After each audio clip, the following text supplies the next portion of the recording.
I'm Kim Kimbrough, founder and owner of Kimbrough Law. I want to talk to you about trusts that we use. There are two types of trusts that we typically use. The first trust is revocable. It can be revoked or changed. And typically they are used for probate avoidance because everything that you put in the trust does not have to go through the probate estate.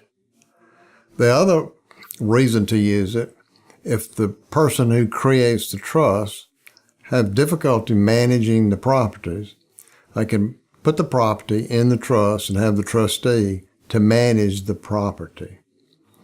They offer no creditor protection and cannot help with Medicaid protection and cannot be used for VA eligibility. Since it's revocable and it can be revoked or changed, it's as if the person who created it owns the property. So what we use is we use the other type, irrevocable, cannot be changed.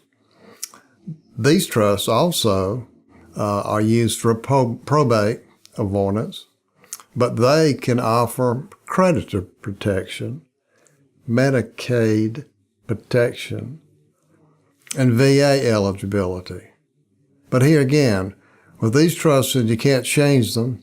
You must trust the trustee. And I tell people this is real trust because you're turning this property over to the trustee. And in many situations, the person who creates the trust is not the beneficiary necessarily. Many revocable trusts are used in California, Florida, New York. And they should be used because probate is horrible in those states and very expensive. But in Georgia, probate is not that big a deal. It's not very expensive and it doesn't take long. So there's no reason to create a revocable trust for probate avoidance.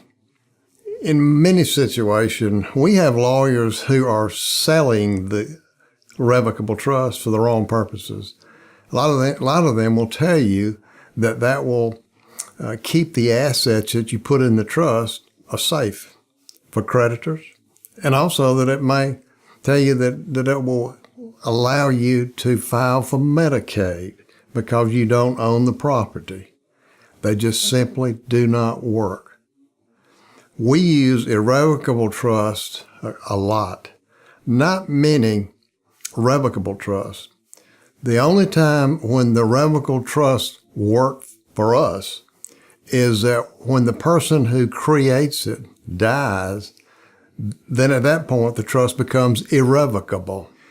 The only strategy that I know of that can be bulletproof for creditor protection is a trust that's been created by somebody who puts property in the trust for somebody else to be the beneficiary. The trust must be irrevocable.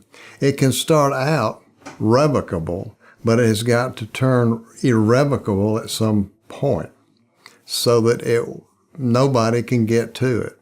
And we create what are called spendthrift clauses in the trust. It basically says that no creditor can get into the property that's in the trust.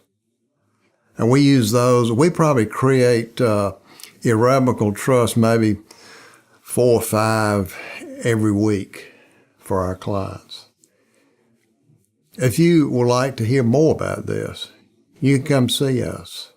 We can certainly help you.